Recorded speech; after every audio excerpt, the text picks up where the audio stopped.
Hello दोस्तों, नमस्कार। आज मैं छठ महापर्व की व्रत कथा सुनाने जा रहा हूँ। ध्यान से सुनिए। छठ पर्व षष्ठी का अपभ्रंश है। कार्तिक मास की अमावस्या को दिवाली मनाने के 6 दिन बाद कार्तिक शुक्ल को मनाए जाने के कारण इसे छठ कहा जाता है। यह 4 दिनों का त्योहार है और इसमें साफ सफाई का खास ध्यान रखा जाता है। इस त्योहार में गलती की कोई जगह नहीं होती। इस व्रत को करने के नियम इतने कठिन हैं, इस वजह से इसे महापर्व और महाव्रत के नाम से संबोधित किया जाता है। मान्यता है कि छठ देवी सूर्य देव की बहन है और उन्हीं को प्रसन्न करने के लिए जीवन के महत्वपूर्ण अवयवों में सूर्य व जल की महत्ता को मानते हुए इन्हें साक्षी मानकर भगवान सूर्य की आराधना तथा उनका धन्यवाद करते हुए माँ गंगा, यमुना या किसी भी पवित्र नदी या पोखर, तालाब के किनारे यह पूजा की जाती है।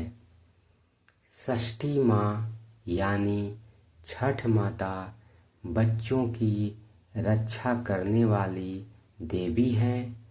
इस व्रत को करने से संतान को लंबी आयु का वरदान मिलता है। मार्कंडेय पुराण में इस बात का उल्लेख मिलता है कि सृष्टि की अधिष्ठात्री प्रकृति देवी ने अपने आप को 6 भागों में विभाजित किया है। इनके छठे अंश को सर्वश्रेष्ठ मातृदेवी के रूप में जाना जाता है, जो ब्रह्मा की मानस पुत्री हैं। वो बच्चों की रक्षा करने वाली देवी हैं। कार्तिक मास के शुक्ल पक्ष की षष्ठी को इन्हीं देवी की पूजा की जाती है। शिशु के जन्म के 6 दिनों बाद इन्हीं देवी की पूजा की जाती है। इनकी प्रार्थना से बच्चों को स्वास्थ्य, सफलता और दीर्घायु होने का आशीर्वाद मिलता है। पुराणों में इन्हीं देवी का नाम कात्यायनी बताया गया है, जिनकी नवरात्रि की षष्ठी तिथि को पूजा की जाती है। आइए अब छठ व्रत कथा सुनते हैं। कथा के अनुसार प्रियव्रत नाम के एक राजा थे। उनकी पत्नी का नाम मालिनी था। दोनों की कोई संतान नहीं थी। इस बात से राजा और उनकी पत्नी बहुत दुखी रहते थे।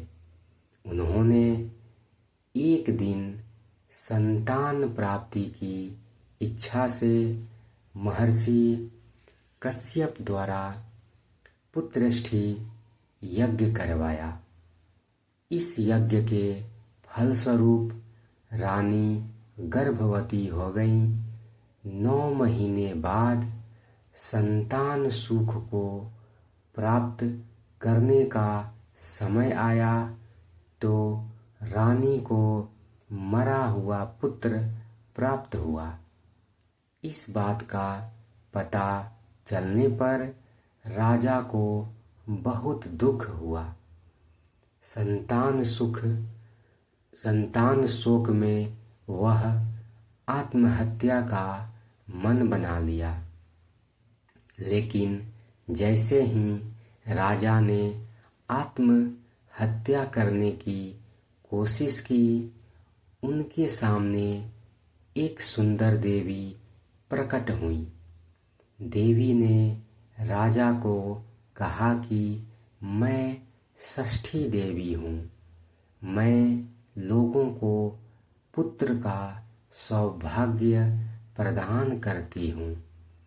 इसके अलावा जो सच्चे भाव से मेरी पूजा करता है, मैं उसके सभी प्रकार के मनोरथ को पूर्ण कर देती हूँ।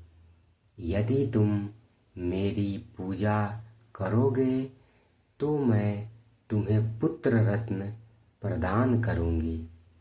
देवी की बातों से प्रभावित होकर राजा ने उनकी आज्ञा का पालन किया। राजा और उनकी पत्नी ने कार्तिक शुक्ल की षष्ठी तिथि के दिन देवी षष्ठी की पूरे विधि विधान से पूजा की। इस पूजा के फलस्वरूप उन्हें एक सुंदर पुत्र की प्राप्ति हुई। तभी से छठ का महापर्व मनाया जाने लगा। छठ व्रत के संदर्भ में एक अन्य कथा के अनुसार जब पांडव अपना सारा राजपाट जुए में हार गए, तब द्रौपदी ने छठ व्रत कर रखा। इस व्रत के प्रभाव से उसकी मनोकामनाएं पूरी हुई तथा पांडवों को राजपाट वापस मिल गया। धन्यवाद दोस्तों। अगर मेरी कहानी अच्छी लगी हो तो चैनल को लाइक करें, सब्सक्राइब करें और वीडियो को शेयर करें।